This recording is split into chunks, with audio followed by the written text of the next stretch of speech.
His mistress made him a better husband. I feel nauseous. So our marriage on the rocks a couple of years ago. We were fighting all the time. We weren't being intimate.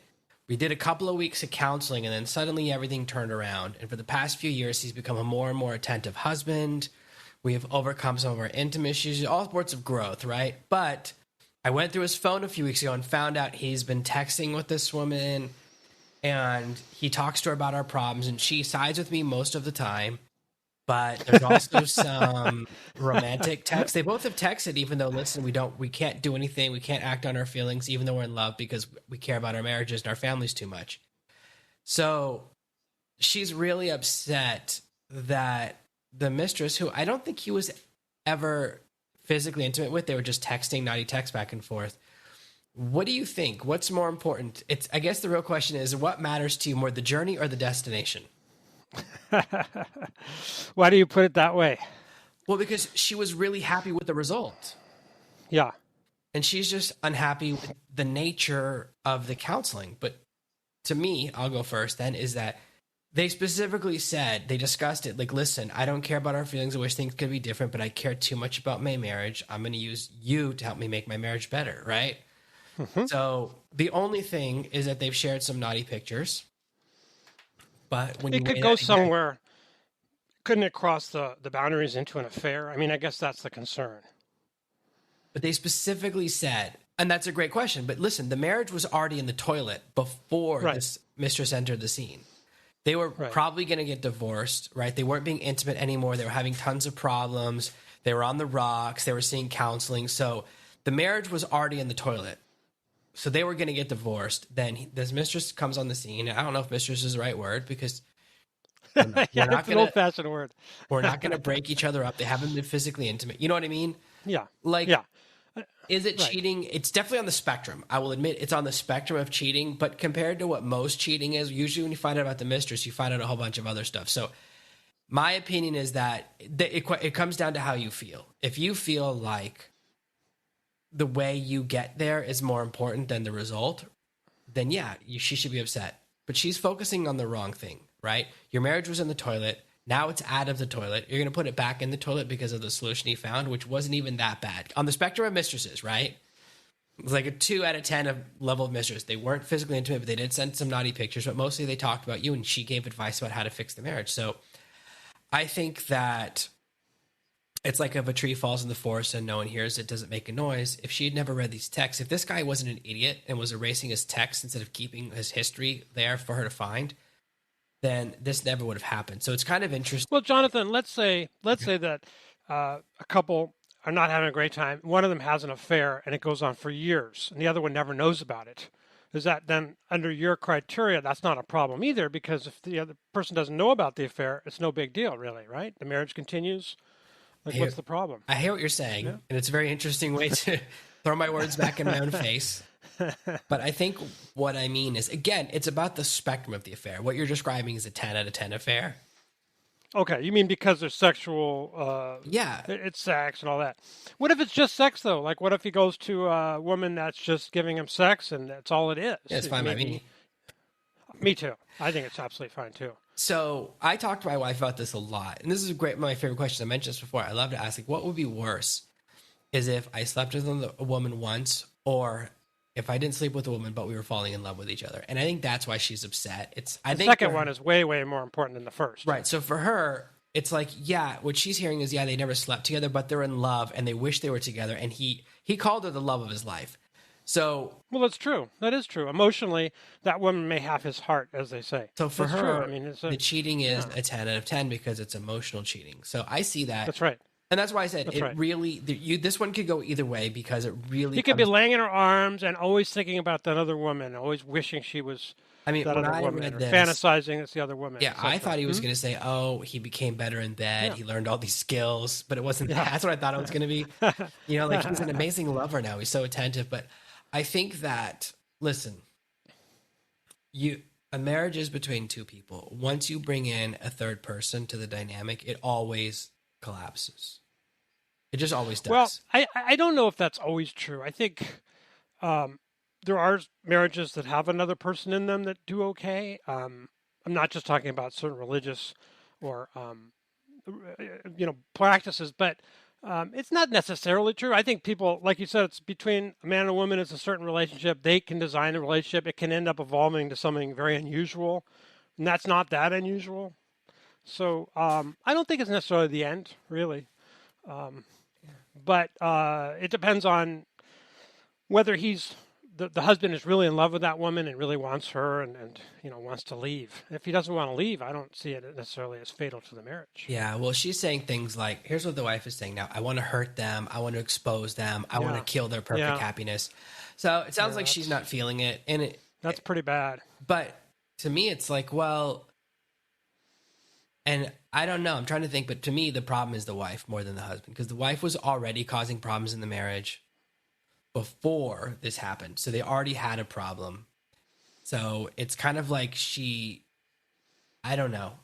And that's the thing, is that like you had 2 shots at saving your marriage and both times you've caused the problem.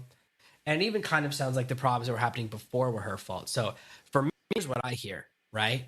This woman's going to leave her husband, so now he can go be with his true love. So in a way, to me, it feels like the guy's going to win no matter what. Like we found another guy's kind of found a win-win situation. I think one thing that's really, really critical is physical intimacy in a marriage. And I think that people say, oh, it's just sex, and a lot of times one partner has a high drive, the other doesn't have a high drive. But when the sex stops, that's when the ground is being plowed for a new relationship, for someone else coming in. It leaves an emptiness that's going to be filled by somebody. So it's extremely critical. In fact, we have a question here like that. Before kids, we did it quite often, even at work. We work at the same company. So unbelievable. Unbelievable. Then we had an issue last fall. My wife was flirting and talking with another man that was a friend. That issue was resolved. We did some therapy. It's always therapy. And then he talks about how they spice things up for a bit. Okay? So I won't get into those details. So anyway, then they're doing it once or twice a month, which to me is not enough, by the way, in general, unless somebody has both of them really low drive. That's really not enough. Anyway, and then other than a kiss or a, little bit of contact, any other time, she just doesn't want to do anything. So I'm assuming, he writes, this is a dry spell. Maybe it's just one of those things that'll get better. We've gone months before when we had our kids, but this issue, because of the flirting last year, maybe it's lingering. And every time I try to be flirty with her, she just kind of rebuffs me. So it bothers me. What do you think? Am I expecting too much? So I don't think you can solve whatever was going on with the other guy with like a couple of weeks of therapy. Usually, as you mentioned earlier, when there is another person on the scene, that's a symptom, not the cause, right? It's not like the marriage was perfect. And this is why romantic movies are so misleading. They make it sound like, oh, everything's perfect, but then the guy's so handsome, he's irresistible. It's like, no, there were already cracks in the relationship. She was basically ready to jump into a pool. She was just waiting for a pool to come by, right? She already had a swimsuit on. She was ready for the pool. So what's happening here is that she had already, like, she's still, even if she didn't hook up with that guy, she's still thinking about that. These are all major red flags. Like, she doesn't like if I kiss her. She doesn't like if I touch her. Wow, we were having sex once a month. What an amazing relationship. 12 times a year. I'm a real hero. So what happens is that, especially, I mean, they got married very young, right? So they got married around 20 or 21. So that's a very long relationship.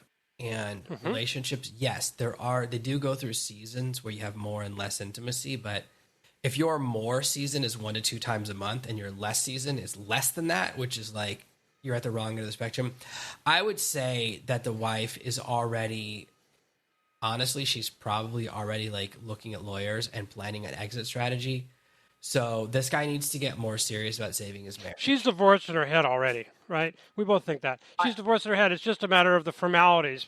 She's living with a guy because it's like she's not quite ready to move out. But it seems like she's moved out. I think she's in the process. Really. I don't think she's all the That's way. what I mean. Yeah, I don't mean literally. I just mean mentally. She's definitely considered gone. Yeah, I don't know what she may have already said. Like, listen, I'm waiting for my moment, but she's definitely thinking. I think that most women, it's like between when they first think about getting divorced and when they finally do it, sometimes it's 2 or 3 years. I don't mean there's an act here, Jonathan. I'm saying that mentally, since she won't really let him touch her or do anything, that's basically she's done with this guy. Okay. And the only thing that they could possibly do to resuscitate it is if she would allow them to have a physical closeness again for maybe 2 or 3 weeks. Not necessarily sex, but lots of naked cuddling and everything. And then that could reignite things and bring them back. I've seen it so many times. I've seen it thousands of times. And if she doesn't allow that, then it's toast, basically. Because, and really, I don't think anybody should let their relationship go to once or twice a month, honestly. I think that's not enough intimacy in any marriage. Yeah, I think that we have this thing in our culture where women deny, and it becomes, and then you feel bad for asking. And it starts to go down this path, and now you're rolling down the mountain. So yeah, it's like you're shamed because you always want to do it. Now, and that's ridiculous, really. Yeah, I mean, I am very fortunate or unfortunate. I have the opposite situation where I'm always having to tell my wife to stop. She's always trying to jump your bones, and you're not always in the mood. Come on, is that all you ever think about, honey? When we first got together, she wanted like 3 or 5 times a day. And the way she lets me know is by yanking on it like a tiger's tail. So it always hurts. Now, everybody should know, Jonathan is married to a woman that's much younger. That does make a difference. Yeah. So just be careful what you wish for. You think you want that super high libido, but it's not always what you want. Because I've been married almost 40 years. And we have an intimate relationship in some fashion, form or fashion, at least once, maybe twice a day. Too much. All different degrees. So, yeah, they have for years, and it's always part of our daily life. So I don't think it would even be possible if one of us would stray because we're so into each other that there's no room for that. And I think that's how it should be. Yeah, I mean, once a day is quite a lot. As we are usually every other day, or we're 1 to 2. I understand. We're every day or every other day, so probably 4 or 5 times a week we mess around. But it's still quite high. But yeah, I mean, part of it is life can get in the way. But the other times you talk about is when there's a child's birth. That's different. That's a physical issue, or there's sickness. There's I mean, there's always things that can happen. Our dry spells have always been around a sickness or a travel issue, right? Not a don't kiss me or don't. Yeah, I mean, I think again, what happens is a lot of times the big issue is you wait too long to take action. So yeah, that's right. You can't allow that even for a second. As soon as something's weird, you have to say something. I think people never talk about it. My wife and I talk about this stuff all the time. Whenever something's weird, it has to be unacceptable to you. Honestly, it's not just talking. I think you have to just be. I don't accept that. It's not going to happen. Yeah, I mean, in my watch. Well, they've been together 20 years. If she has an off day, that's fine. But if she has an off month, sure. My friend, off week, really. One of my friends once said to me, one of my mentors, he goes, "Listen, if I wake up 3 days in a row and I'm unhappy, it's over." Mm-hmm. And he told his girlfriend that early on. And I thought it was really cool. And they actually stayed together for a long time. And eventually he broke up with her. He goes, "Look, it's been 3 days in a row. We've been fighting for 3 days. That's over. Have a good life." That's pretty interesting because he told her up front.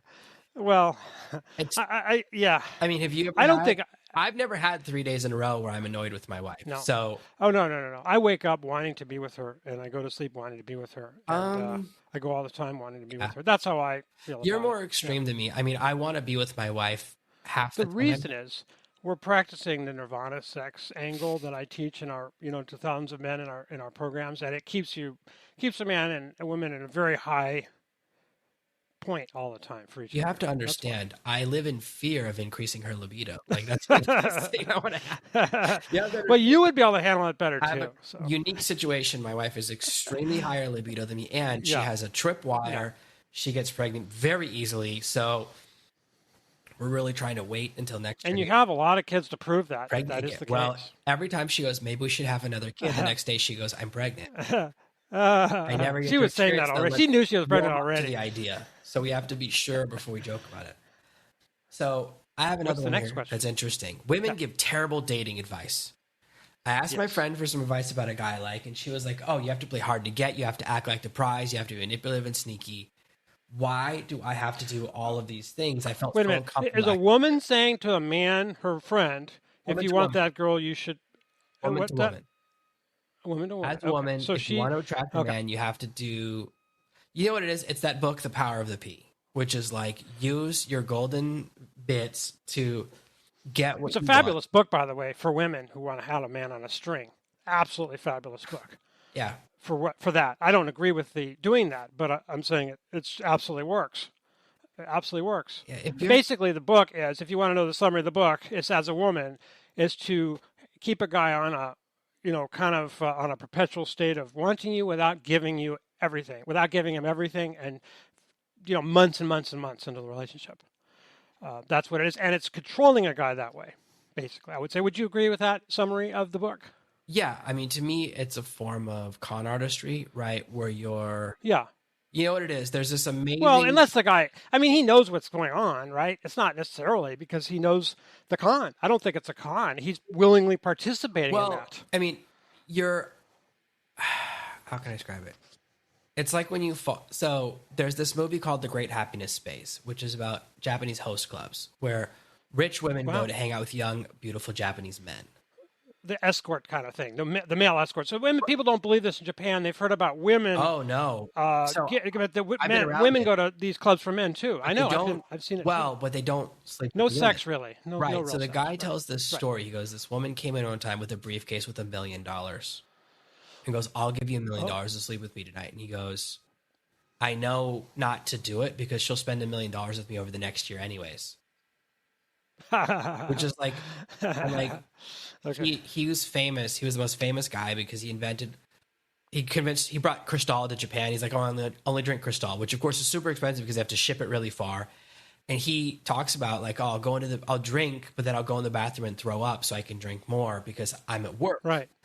So that's part of work. Right. So he's very serious about his work. So he wouldn't take the $1 million either because his principles is this is what I do and these are the limits of my profession. Exactly. And he takes that very seriously. So what happens is, and this is the same thing when men are in a strip club. It's the exact same thing, right? You're spending all this money. Right. You're having a pseudo relationship. So what she's talking about here, and it's the same thing with simp culture. It's like a therapist, really. It's like a therapist in a sense. It's not but it's not like a credential, but it's similar. And a therapist that you're secretly in love with. So it's more fun. We have this huge shift in our culture now to where relationships are very adversarial between men and women. And I completely understand why women take this approach because there's men who take the opposite approach, right? So there's always a balance. Just like there's manipulative men, there's manipulative women. So I think that at least she switched on and realized that when you take it... Well, the reason it has to do with something that you were involved in. You wrote a book about this a number of years ago, as I recall. The reason is because in the old days...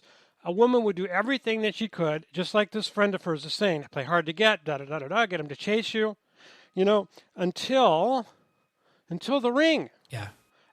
Once the ring, everything's cool. You're in a different phase. Now you can relax. You can be yourself. You can get to know each other, hopefully become friends. But that isn't true anymore. So I think you're right. Maybe there's more manipulation because there's no end game like there used to be. Yeah. Right? In a way. Something I wanted to bring up. It goes on and on.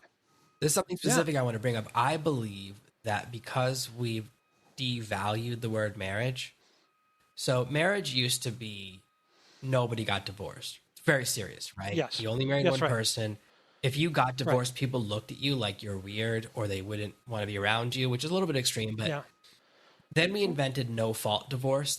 Then it was like you get divorced if the person cheats on you or does something messed up, which is fine. Then it became no fault. But there's no reason. No fault. Anybody can divorce for any reason, anytime. Once you invented that, and then now we have anyone can marry anyone. And then it's only a matter, each time you change the definition or separate the meaning of something from history, the value of marriage has gone down. This is why it used to be the only way to get naughty time, bedroom time was to be married, right?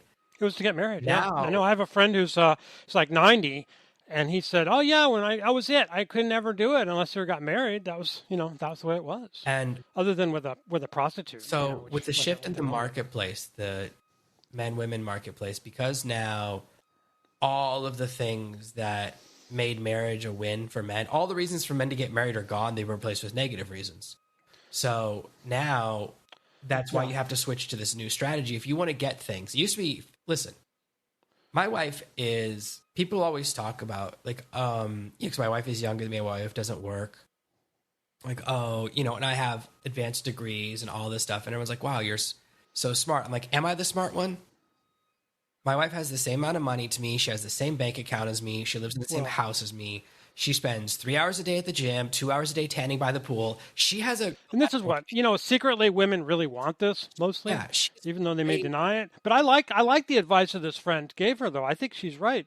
Play hard to get, have him chase you. What's wrong with that advice, honestly, Jonathan? What's wrong with that advice? So it is a good strategy. However, with every strategy, you have to know what you're attracting. So the hard to get strategy will push away a certain number of men the longer you play hard to get. So at first, it pushes away the bad men. So low quality men, short term men, like it would have, when I was at my dirtiest phase, it would have pushed away me. Like my phase was if a girl, if a woman, it's not worth the bother. Why would you? If a woman didn't sleep with me in 3 dates, I'm done. Right. So that gets rid of the guys who aren't serious. However, if you play it too long or you mess around too much, nice guys jump ship too. And then you're left with the worst of the worst. So now all that's left is the really bad guys. True. So this is not a bad strategy of playing hard to get, because there is value in that, especially if you're looking for a long-term relationship. The guys who want, when I was younger and I want a long-term relationship, for a woman to say, oh, we have to wait 6 weeks or 3 months to sleep together, I was like, yeah, that makes sense to me because we got to get to know each other because it's a big deal. So it kind of shows that I agree it too. However, but I would say waiting 3 or 4 dates is reasonable. I don't know about 3 months. Well, again, I'm just telling you how I was when I was younger. I was like, it makes sense. You're going out once a week. So it's like, okay, 6 dates, right? It's not a huge jump from what you're talking about. I'm not talking about you going out every day. You're getting to know each other 6 weeks. You're getting to know each other 10 weeks. I think there has to be some push-pull, right? Like it's good. Men like to chase a woman, and being hard to get is exciting to a man. So, but she has to give him some pull as well as having him push. In other words, she has to indicate interest and then pull away a little bit. She has to tease him, basically. Right. Showing some interest and involvement. And if she doesn't do that, then she's not going to get a good guy. So the important thing, and this is where men and women, especially people who are unsophisticated in relationships, mess up. Let's imagine there's 100 points between a man and a woman, or 100 steps. When they're a perfect relationship, you're both at 50, right? You're both meeting halfway. I like her as much as she likes me. But what happens a lot is this is your first date. Then she pulls back and he follows, right? He's like, oh, she's not texting as much. I'll text more to make up for it. And what you don't realizing is that they back up more and you smother. What you actually have to have is time apart. Time apart is when you fall in love. That's when you have the space to miss someone. If you never have space to miss someone, your feelings don't solidify. That's when your memories go from short term to long term. So I once met this couple that was I'm pretty sure I was out with my friend's girlfriend at a nightclub and we were partying all night, and they invited us back to their place. And looking back now, I'm pretty sure they were only inviting her back to try and make something happen. Mm-hmm. And they were like, ever since the first day we met, we've never been apart for a whole day. We're almost always in each other's sights. And my friend was like, oh my gosh, that's so romantic. But looking back now, I realize that's a sign of massive low self-esteem. Yeah. Because if we have to go to the grocery store together, it's like, oh, if you go to the bathroom, I have to come with you. Well, it's not because I'm in love. It's because I'm afraid something will happen, right? So it's an insecurity. And you can't actually be in love with someone if you've never been apart. So you know what the other thing is? You have to have separate lives. Yeah, you have to have. So if you go back to your idea of the ritual, I think it's like a magnet. If you pull a magnet away, the other magnet follows. Yeah. Right. So you can, but if you don't, the magnets go. That's okay, but there's tension is gone. So there has to be some tension, romantic tension, physical tension, sexual tension, at all times in a good relationship. There is some sense of wanting and tension. So when you tell a woman, man, don't be needy, it's telling the man not to follow and push to the other side. And when you tell a woman, play hard to get, it means don't push too close, given the space to be attracted to you. That's the correct version of the advice. is that you say, listen, don't let him know you like him, but don't let him know you're in love with him, right?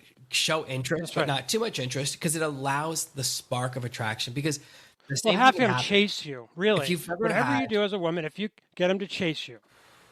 If you've ever had a woman show too much interest, which I've had, it's a really big turn. It's not appealing. It really kills everything, because it's like, well, now I don't get to do any. So you do want a little bit of chase. So I don't think it's crazy advice, but I think that if it feels unnatural and it feels like you're being manipulative, then I can understand why she didn't like it. So the tension, it also is when in a relationship you're already in, when you're away or she's away, there's tension created. Again, like the magnets that are further apart, which is good. It's not good to be away for 3 months, but it could be good to go for a fishing trip with the buddies or whatever, for her to go with the girls for a weekend in Key West. Or those are good things. I think it's important for each person in a relationship to continue with their life and continue developing and realizing themselves. And it's not like, oh, we're one now because we're together. That's ridiculous. You're still individuals, and a good relationship allows you to grow individually. When I was in my early 20s, I lived with 3 other guys when I was living in the UK. And we all worked in the same place. So we would work together all day. And then after the work, they're like, hey, we're going to the pub together. I was like, yeah, I'm not doing that. And they're like, why do you want to hang out with us? I was like, well, because what will I talk about? If I'm with every story I have, I'm like, hey, so the crazy thing happened. They go, I know I was there. Oh, but then this happened. I know I was there. So to me, right, I was like, to me, that's so boring, because there's nothing you can tell me, because everything you did, except for like if I walked into the other room for 5 minutes, right, and something happened. So there's no opportunity for you to be interesting. Whereas if I hang out with other people at night, everything they tell me is new, and I can come back to you the next day and talk to you at work about what I saw last night. So I wanted to be around different people. And that's the same thing with your relationship, is that you have nothing to talk about if you're always there at the same time, right? You're always making the same memory. It's so boring. Well, that's true. That's true. But to me, the self-realization aspect is so critical. The fact that you're still on a journey as an individual person, because ultimately we are in our heads. We really can't be really with somebody else, like melding together in reality. We can feel that way, but we're still in our own heads, in our own bodies. So we have to continue to develop that.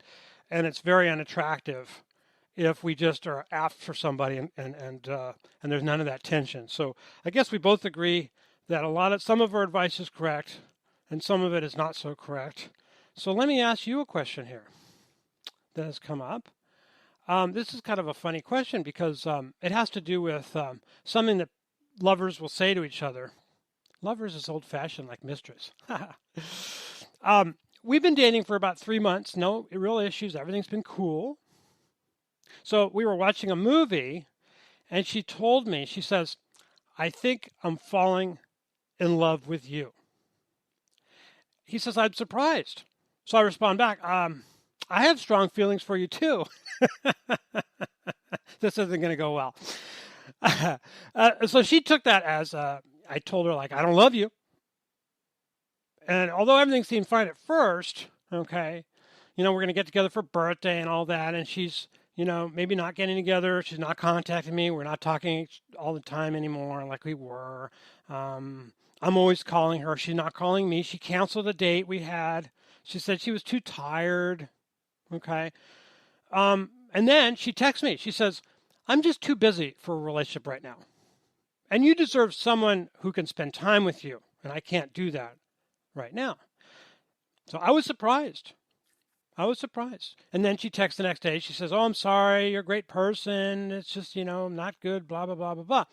So at this point, I feel the relationship's over, but I keep wondering if that time we were watching the movie, when she says, I think I'm falling in love with you, if that was the response I gave her that caused her to pull away. Because I didn't say, I love you, or I think I'm falling in love with you too. Yes. I said, oh, I'm very fond of you, or whatever it was. He says, that was the moment I lost her. Do you think that was the moment you lost her? And yeah, I do too. Of course. He already knows. So it's very tricky, because the way most people see the first time I say I love you is like a movie. Like, what are the odds that two people, both in the exact same moment, fall in love with each other, right? You feel that love emotion. It's not... The odds of it happening at the same time are so unlikely. It usually is one person feels it, then the other person feels it later. It could be a week later, it could be a month later. But the odds of it happening in the same 5-minute window Very unlikely. So most of the time, here's the secret for this lady who broke up. Most guys will just lie to you. So she broke up with someone for being honest with her, and she's also a liar because she wasn't falling in love with him because how fast did she jump ship, right? She wasn't actually. What she did, and this is a very common lady mistake, is that men do it with compliments, where she didn't actually give him a gift, she gave him a trap, right? It was a fish hook. So it's not about her falling in love with him. It's about what she doesn't care about what she gives. She cares about what she gets, which is, I'm giving you this present because I want you to give something to me. It's like someone finds your wallet and they give it to you and they're waiting, their hand is out waiting for the reward. Like, the only reason I gave it back was for the reward. And that's what she was really doing. I love you, now give it back to me. So what can happen is when people have an immature perspective on love, which this person obviously does, this lady has, is that he said, I have strong feelings for you. I'm on the path to falling in love with you, but I don't want to lie to you. And she said, if you're not going to lie to me, I'm going to break up with you. So that's what really happened here. So absolutely, that's when it happened. The only way he could have saved the relationship was to lie to her. That's unfortunately, that's how men are being trained by women these days. So it's her fault. So in this particular situation, I can't really blame the guy because he was honest. No, I can't blame him either. But at the same time, I think that what's funny is that he then probably, when she started pulling back, started falling in love with her. He goes, "Oh my gosh, I'm losing her. I do love you. Wait, don't leave." I would have to say, if he was being honest, and he said he's taking it back, but really, I would have to say, well, I'm glad you are because I feel like I could be in love with you, but I'm not really sure. So we'll have to see what happens. She wouldn't have liked that. What you have to do is she wouldn't have liked that, but you have to set it up early. So very early on in my relationship with my wife, I went the full Han Solo. The first time she goes, "I love you," and I go, "Thank you." You have to set it up very early. I didn't say it till we were together. So she said it first. She said it first. I didn't say it for a year. Oh, I said it first, and my wife burst into tears. My girlfriend at the time burst into tears. Total disappointment. She said, "Oh, we're doomed now. Oh, this is horrible." Gosh. Gross. Yeah. So, no, I said it because it's funny. They were not happy tears either, John. They were not happy tears. Of course not. She's like, "You're not supposed to say it first. You're supposed to wait until we're supposed to say it at the exact same time." It's what everyone wants. Yeah. So yeah.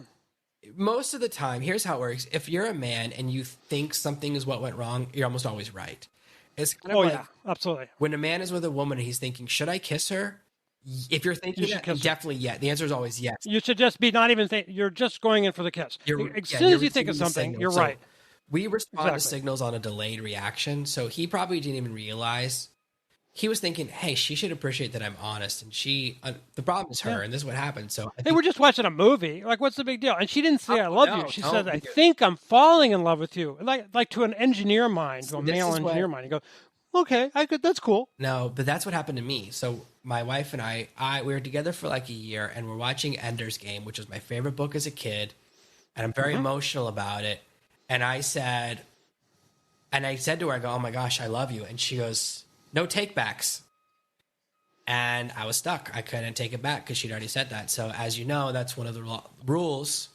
You can't take it back. But you could have said, I was talking to the movie. Nope. I love you, movie. Believe me, I tried. You're not far off. But it was like I was in a highly emotional moment. So, you just never know. I'll tell you one thing also. When we're also in a worked up moment, a horned out moment, we'll say anything also.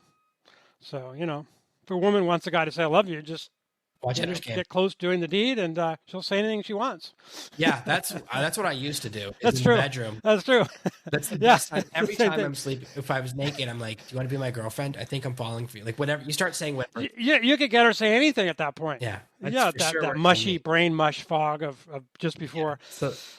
Yeah, absolutely. So that's when you ask. That's all when right. You can get a guy to commit to almost anything. When you're like, wait, anything. I'm ready to sleep with you, but just before we do, are you in love with me? Now, he may not honor his promise when he's sober, but different story. How about this? I've been with my husband for 9 years, married for 6. We've got 2 kids. He's 5 years older than me. He told me he wants to open up the marriage or we should separate. What should I do? Mm-hmm. Mm-hmm. So he is how many years married now? They've been married for 6 years. Been together. They were together for 3 years. Got married for 6 years. They've got 2 kids. They have that expression, the 7-year itch, which is pretty much on point. It could be 5 or it could be 10 years, but he's sexually bored. That's why he wants to bring someone else in. So I feel that sexual boredom is something that's completely fixable. And when you're sexually bored, you have a choice that you can make.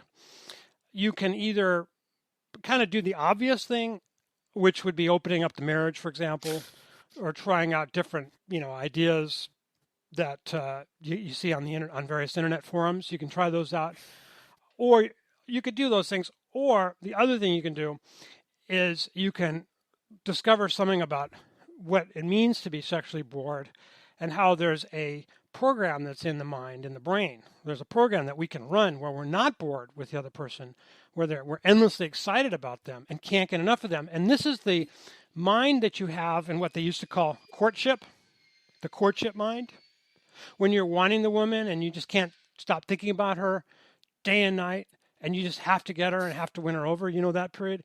You can actually feel that way all the time with a very simple hack.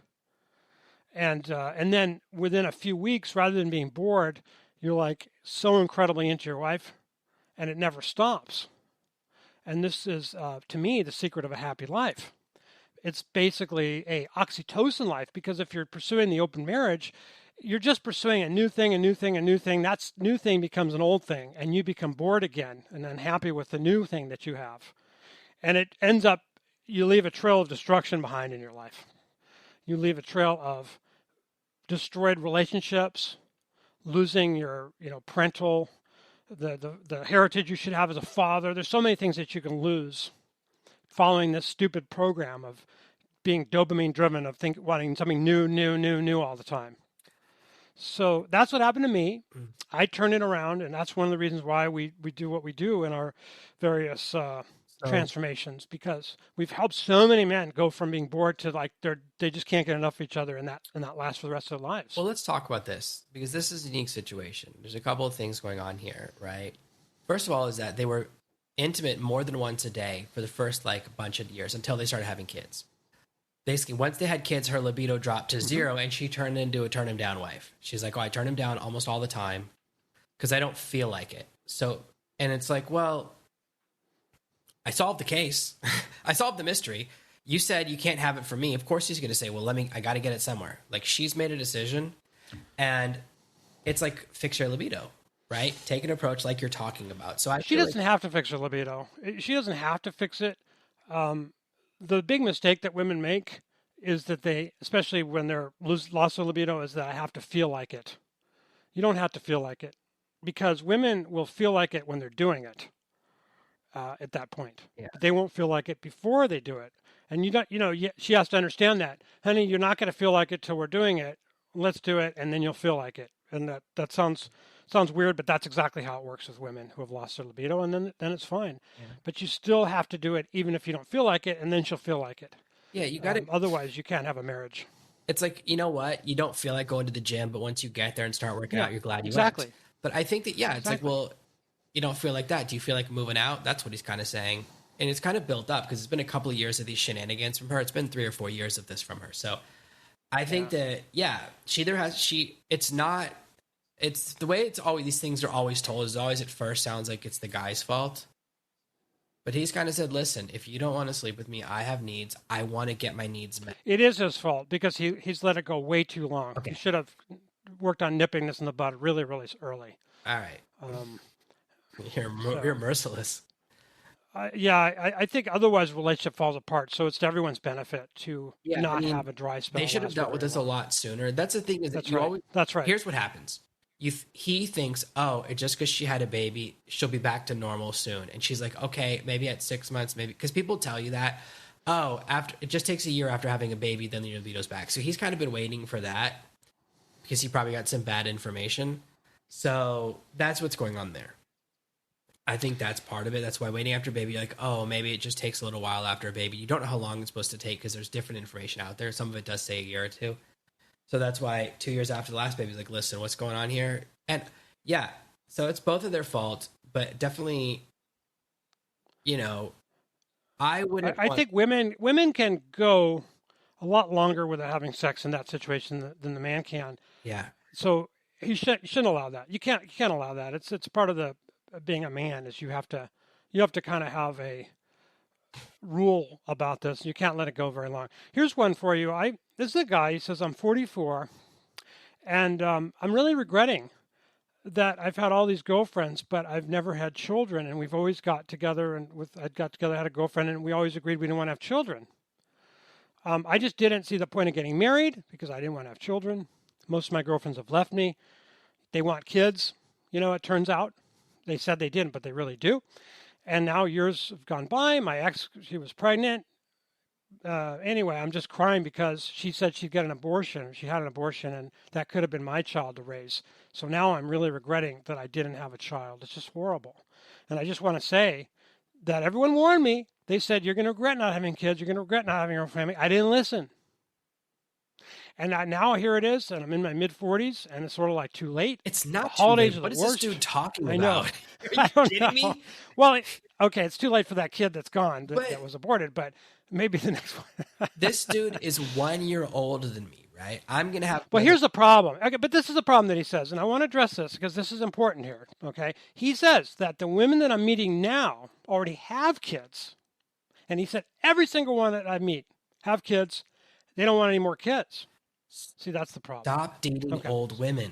You're 44. Yeah. Why are you dating women in the 30s? That's gross. Date a 25-year-old. Date a 22-year-old. 27. I will tell you this straight up, okay? I tell my wife this. My wife is always like asking about my exes. I was like, you don't have to worry about my exes. They're all older now. Gross. Why would I go back to someone that's older than I already had her? That's insane. I don't know who I'll date next, but if we ever get divorced, I can tell you on our first date that woman will be 18. So why on earth this guy is, if you want someone who wants to have kids, find someone who's 18 to 22 on that wavelength. This guy can have that life. Yeah. And there you go. Problem solved. You just stop dating. I know. Stop feeling sorry for yourself. Get out there and meet some women in their mid-20s. And this has never been a better time for men in their 40s or 50s to marry a woman in their 20s at this point. Women just love older guys today. I love it. This is something a woman at 44 should be saying, not a man.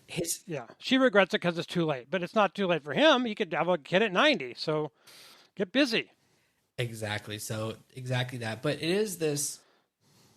It's funny that he's hearing the biological clock thing. I know other men this has happened to. I know. I think it's the abortion. They say stuff. I have friends who say this, but then they never end up having a kid. They're like, oh, I'm thinking about having a kid. I think it's the loss. He had the loss of the baby. That's what caused him to feel so sad. Yeah, I mean, understandable. Yeah, that stinks. Okay. What's my question? Okay. Yeah. So... find it. This one was great. Give me 1 second. Okay. I insulted my boyfriend after I found out his secret. Okay.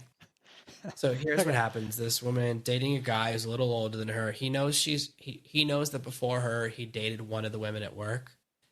She comes to an office dinner party. Someone else at the office says something, and she goes, oh, I would never want to talk to that woman. And he goes, oh, then I bet you don't want to talk to her either. So someone else is starting a little BS, a little situation with that. And she goes, wait, how many women from here has my boyfriend slept with? And the guy's like, 4. The guy comes back from the bathroom and the girlfriend makes a scene at an office work party.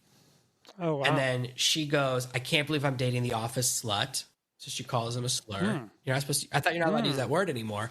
And then she takes the car. Women can use it on men. She takes the car, leaves him there, right? Makes a huge scene, screaming and shouting because, Oh, wow. So, and then she drives home and then she's like, I don't know what. And then he comes home and he's like, an hour later, he's like, that's my work, right?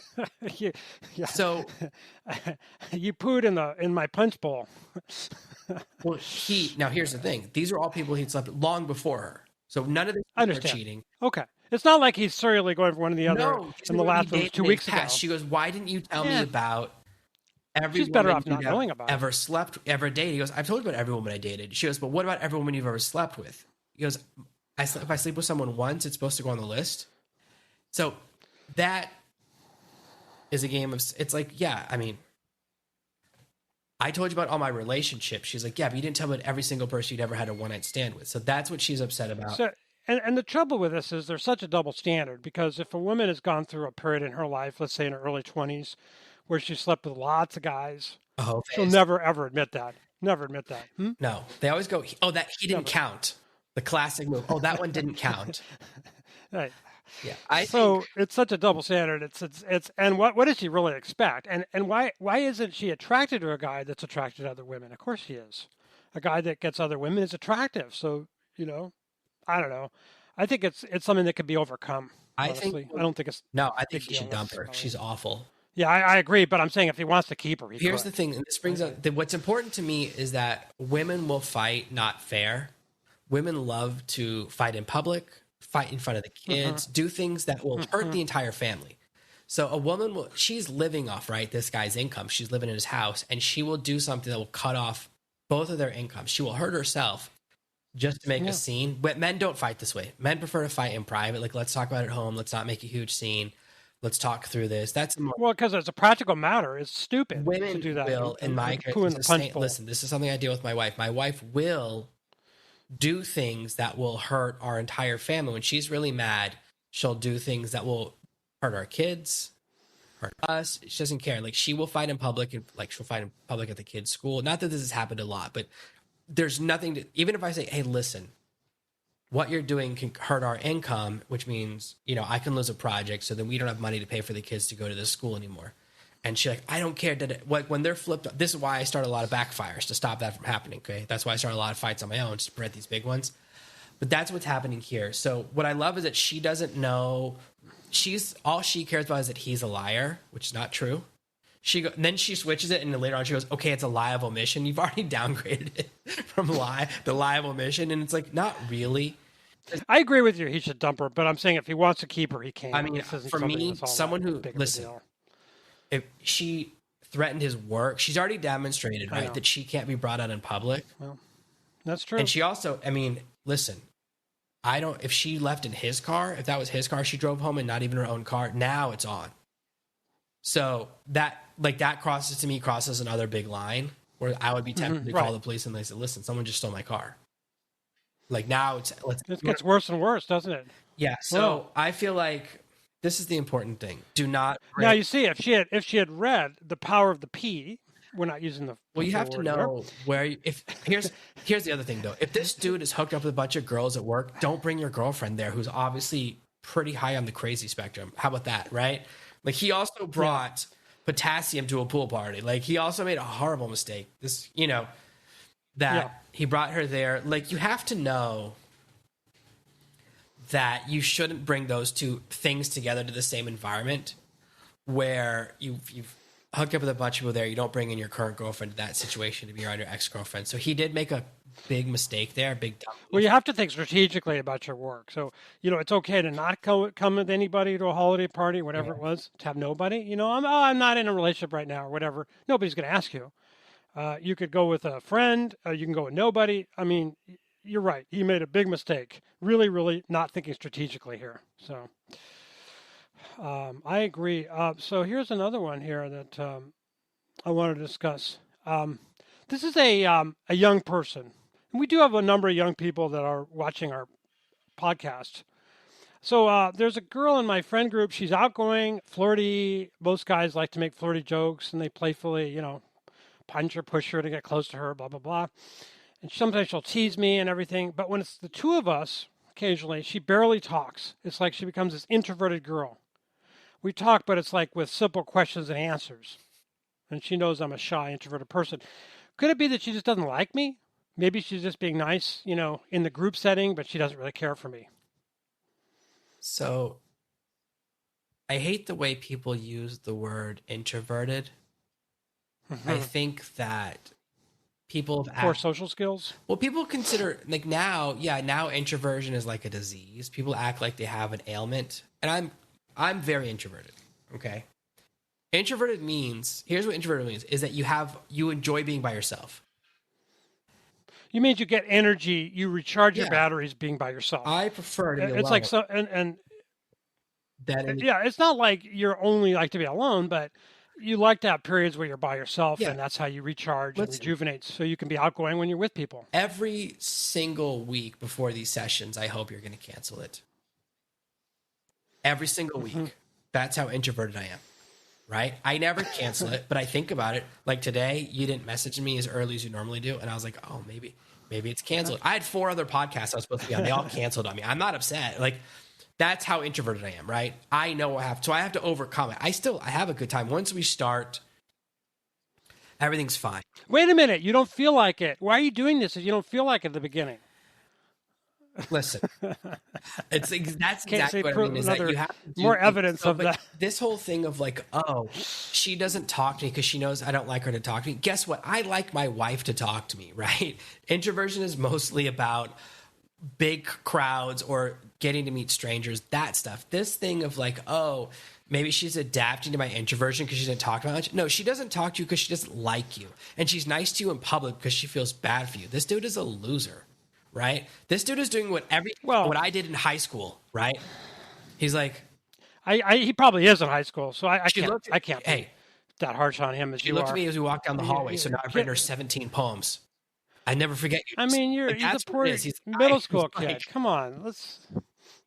He's over. Don't be so hard on him. He's learning his life's lessons here. Yeah. If someone's, this is what every guy does in high school, right? You overinterpret it. She's like, oh, she told me what time it was one day. Now I know she's in love. She looked at me, so she must really like me. And she spends the next 4 years of high school regretting the one time she spoke to you because you spent the rest of the time being in love. Men. She wishes she hadn't been nice to you, really, because she gave you the wrong message. Stories of, oh, listen, if someone likes you, they're friendlier in private than they are in group settings, okay? So don't think she's adapting to your specialty. But I will say one thing. I will say what he should do is use this to his advantage. He should learn how to ask open-ended questions, get her talking, express an interest in her, and he should learn how to have dates where he takes her and does things. Even if he's just a friend right now, he could still use this as a learning experience to develop his social skills and get more comfortable. So I think it could be good for him. We play a big game in our culture of misinterpretation, where especially women who like to use the power of the P and use friend zones to get a lot of free gifts. You'll say, these women, you'll go, oh, let's hang out. Because this is what you think as a kid. You're like, oh, I'll ask soft. And she go, okay, we'll hang out. And in her head, hang out means as friends. I've even said to a woman, hey, let me take you out to dinner on a date. And she goes, a date as friends? And I go, that's how far they're playing the game of misinterpretation. I'll go, no, a date where I'm going to try and take your clothes off at the end of the night and touch you with my naked body. That kind of date. Like it's a big mistake men make, and they answer that question saying, no, I just want to go out. Yeah, I just want to go out. That's a big mistake. So you have to modify your language. It's a date where I want you. Just say what you want. Like I had this friend who used to say this to women, and he's like, listen, I'm sorry, but I can't stop looking at your boobs. You have amazing boobs. And you know what? Those women never wondered if he was attracted or not, right? He immediately said, either you like me or you don't. You remove the friend zone is not an option. He has 2 options, creep or I'm interested. There's no middle once you say that. And the problem is that men don't want to lose out, so they pretend the friend zone is an option. Yeah, you have to. And that's not an option. It's you got to declare what you want, be frankly sexual, and whatever it is. He just has to say to her, listen, I want to hang out. I want to take you on a one-on-one date to see if there's a spark between us, because I can't tell. And she can go, and you know what she's going to say is, I already know she's going to say gross. That's what women say. Yeah. Well, she'll say, well, I really like you, but I don't think of you that way. I want to meet a guy who's like you. Not you, gross, but someone just like you. That's what women love to say to their friend zone guys because it's so belittling. You know, like someone like you, but with a penis. Yeah. Like the version of you that has a penis. It's like a castrate. Yeah, the version of you nice castration. Right? So you just have to, here's the secret. Here's the secret to the friend zone. Very early on in every relationship before I was married, when I was related with a woman, I would say, this is usually first or second interaction, okay? She would go, we're in class together, I go, listen, we should hang out after school, but I have to let you know that I'm attracted to you. I go, you can say no, and nothing will ever happen. But I'm always going to ask. So if we go out and get drunk, I am going to try and kiss you. Mm-hmm. And you've expressed your interest sexually, which is important. And you know what? It didn't cause a problem with any of the relationships because you know what? At least we knew up front what was on the table. I was like, listen, I'm not. It's not ambiguous. I will stay in the friend zone. And she didn't want you. I'm pushing it. She don't go out with you. You can say no, but you're the brakes. I'm the gas. And honestly, like I always said about she wants to be friends. I don't want to be her friend. I have friends. I have very high demands of my friends. This woman isn't going to be a friend. She's not good enough to be my friend. Yeah, That's how I thought about girls who just want to be my friend. Typically, I have friends. They're called guys. Like, I mean, I could have a girlfriend, I suppose, like a friend who's a girl, I suppose, but I'm just saying that the ones that said I just want to be friends, I never wanted to be their friend. That was over because they didn't deserve to be my friend. yeah, There wasn't a sexual thing. There was nothing. yeah. Listen, the point is, you just have to stay up front, be honest. The thing is, guys just lie. They play this game of like, oh, I won't tell her I like her all the way, and maybe she won't reject me all the way, and then we'll meet in the middle in the nightmare gray zone. That's so right. you just have to say, if you don't want to be in the friends, It's a fear of rejection, and listen. I want to. Yeah, be a man. Learn how to express your sexual intentions. Learn how to get rejected. Once it happens a few times, you won't be afraid of it anymore so much, and then you'll be a much better man, and you'll attract much better women. Yeah, I got a good one for you. I'm a 30-year-old man. I met a 30-year-old woman at the gym. Okay, been together on a couple of dates, and she started saying some stuff that's. I'm kind of wondering if I should be worried. Okay, so he's an ER doctor. Okay. And he just found out she's a nurse that works in the same hospital. So for me already, I'm like, get out. I'm already, before I go any further in this, one of the highest ratios of bad decisions is with a nurse. It's one of the worst. So it's like the highest ratio of narcissism, craziness, dangerousness. It comes from girl nurses. But not necessarily, because I know people that are married really very successful. Listen, my aunt was a nurse. She was an ER nurse. Also crazy.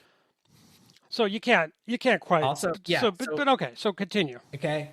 She's asks all the time. She's like, "How much student loan debt are you in? What's your plan for paying off that debt? How long do you pay off the debt? How long do you want to wait to have kids?" And how many dates have they had? 5. And he goes, okay. And he said, I'm thinking about, I want to wait 3 or 4 years to have kids because I want to pay off my debt first. I'm really focused on financial security. And she goes, well, would you really wait just 2 years? She's negotiating. And then, and then she said she only wants an engagement ring that costs $4,000 to $10,000 so that she can get a lot of Instagram likes. And let me see. And then she goes, but I'm just joking. I don't see anything wrong with this woman. John, I don't see anything wrong with this woman. No, I'm seeing all green flags. It gets better. And she goes, what's your dream car? And he goes, 1993 Silverado 4x4 truck, because I used to have one and I know how to fix it. It's such a logical answer. Like, I know how to repair everything. It's a really cool answer. It's literally that's a really cool answer. To want any car I've ever heard. Oh, I still have the tools that fit, and I have the spare parts for I did an engine rebuild. I only know how to fix one type of car, so I just want the same kind.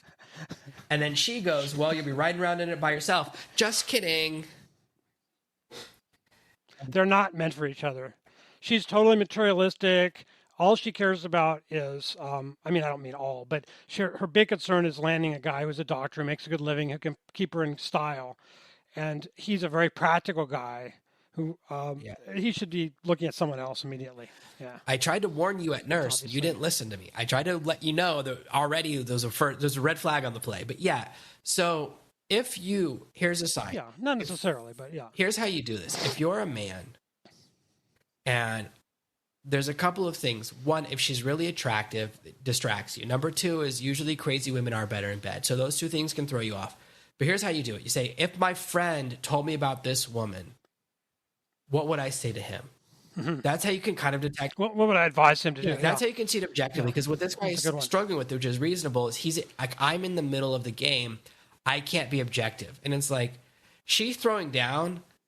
I mean, honestly, it's an impressive number of red flags. It's an impressive number of offensive things that she said. So there's only one question that she asked that I could understand her asking early on, which is the kids question.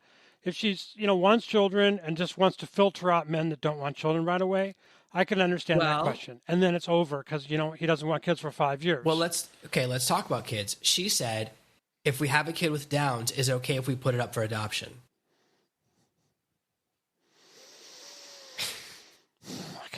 Couldn't run fast enough, really. I mean, it would be hard to run fast enough away from this person. So you thought, at least she wants to have kids. That's such a crazy... I mean, that's just like level 10 crazy. Like, it's like, why would we, there's so many moving parts to that question. It's just a total minefield. I'm afraid to even discuss it, but her first reaction to is like, oh, you want to have kids? What if we have a kids who special need, and I want to get rid of the kids with special need? Is that okay? I mean, that's a lot to say. Yeah, that's a really scary person, and at least the good part is that she's not concealing her scariness. I just hope this guy. A lot of women would cover it up. You got to get out before you sleep with her, because you can end up in all sort. This is the kind of person that you're dealing with a lot of very high risk. This person likes to do horrible things, like to just talk about that, like, oh, throw away a kid because they don't meet your expectations very early on.